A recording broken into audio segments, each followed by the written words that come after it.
Hello everyone! For today's video, pag-usapan natin kung paano nga ba kumuha ng marriage certificate. Actually, pwedeng-pwede na kayong kumuha ng marriage certificate nang hindi nyo na kailangang pumila ng mahaba o maghintay ng matagal. Because today, ituturo ko sa inyo ang step-by-step process sa pagkuha nito. Huwag lang kalimutang mag-like at subscribe sa YouTube channel na ito para sa mas marami pang tutorial videos. Kaya, ano pang hinihintay natin? Let us start. First, punta tayo dito sa website ng PSA. And search lang natin sa search bar ang PSA Service. As you can see, ganito ang lalabas sa main website nila.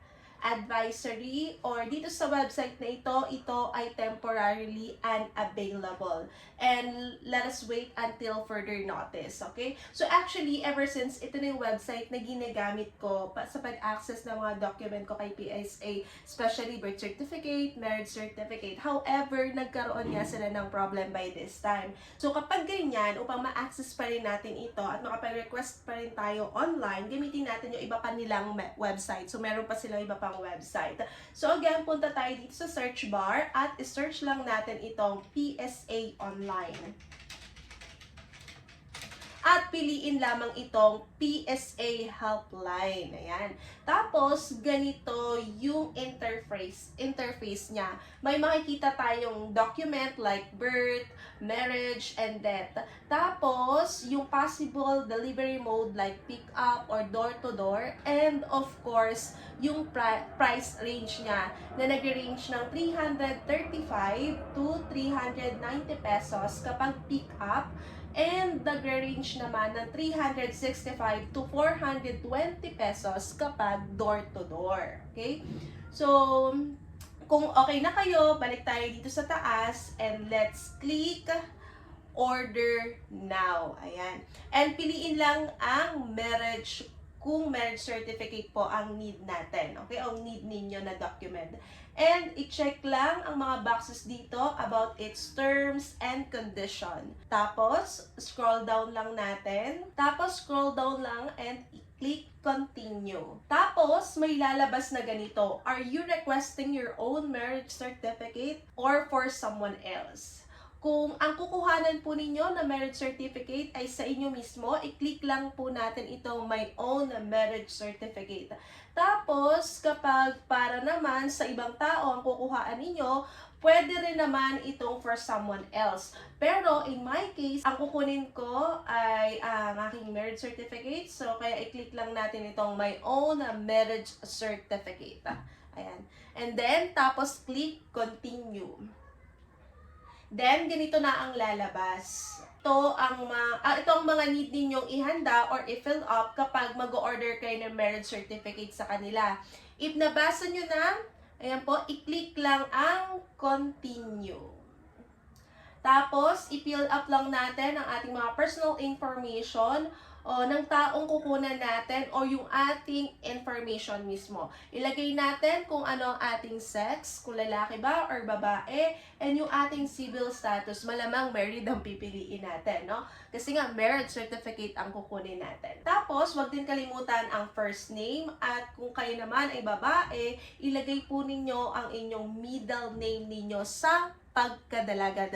Tandaan po, middle name sa pagkadalaga. And pati na rin po sa last name din ninyo. After nyan ay ang inyong married last name o yung apelido ninyong ngayong kasal na kayo. Ayan.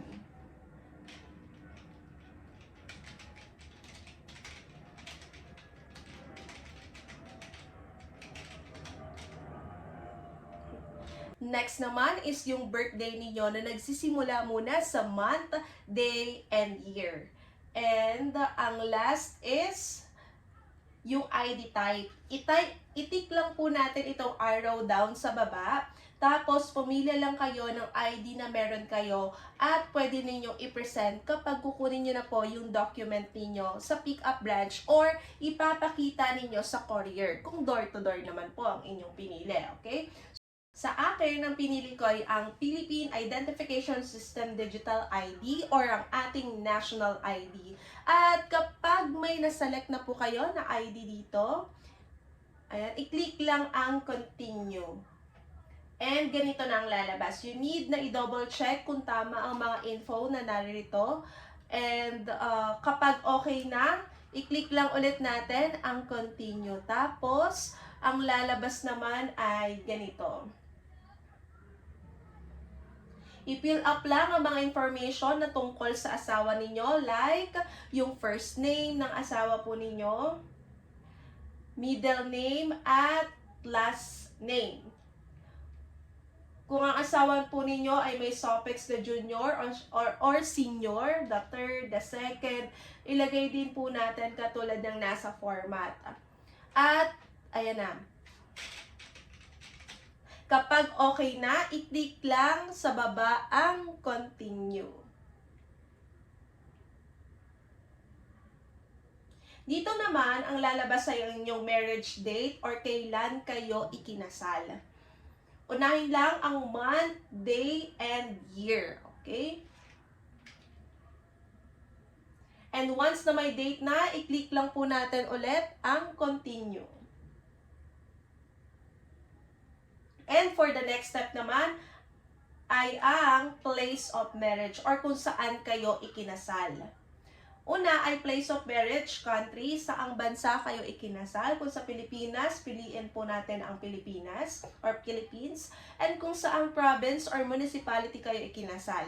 Pindutin lang po natin, huwag natin kakalimutan na pindutin lamang ang arrow down na nasa gilid para hanapin ang mga lugar na hinahanap ninyo.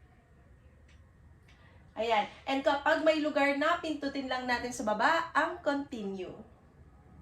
Tapos, ganito na po ang lalabas. The purpose of your request. Ano ang purpose? Bakit po tayo kumukuha ng marriage certificate? So, may mga pagpipilian naman po tayo dito. Pwede tayong mamili for employment, or mamili lang kayo dyan, depende po sa paggagamitan ninyo. Pero yung sa case ko, pinili ko dito ay marriage lang. Okay? And once na okay na po kayo, pindutin lang ulit natin ang Continue. Dito naman, sa last step, naka-indicate dito ang delivery address and contact information. So, pwede kayong mamili kung gusto ninyo, again, door-to-door. Ihahatid mismo sa bahay ninyo ang PSA certificate or marriage certificate po ninyo, or pick up sa mga selected pick up locations na malapit sa inyo. Kung sakaling door-to-door pala, ang pipiliin po ninyo, ilagay nyo lang ang exact na address ninyo para hindi malito po ang ating courier. And since pick up nga ang pinili ko dito, ayan, pick up ang pinili ko kasi medyo hassle po, no? At wala ring tao sa bahay namin. Okay? So, walang magre-receive ng document ko. So, ganito ang information na hihingin sa akin. Pick up location, pindutin ang arrow down sa gilid, and pumili lang ng pinakamalapit na location sa inyo. Tapos, sa baba naman, ilagay din natin ang ating active, tandaan po ha, active na contact number and email address. Dahil i-message po kayo ng PSA kung na-deliver na ng courier or kung nasa pick-up location na po ang document natin. Once na may mga information na, i-click lang ulit ang Continue. Tapos, ganito na ang lalabas. Paki-double check po ulit natin ang mga information.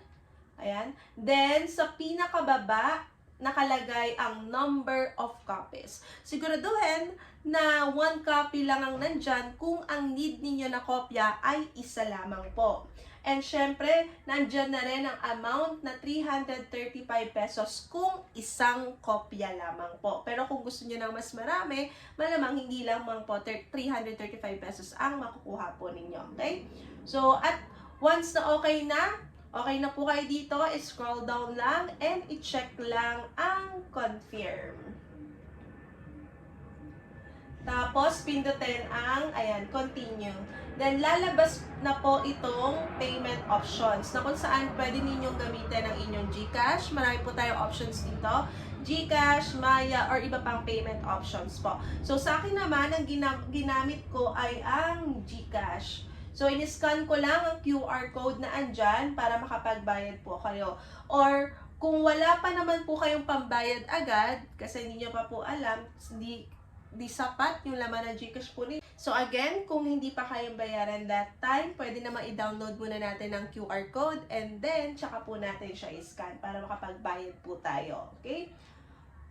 And once nakapagbayad na po, mag-send sila ng reference number katulad nito, itong nasa screen. Yan, na may nakalagay din na thank you for your payment.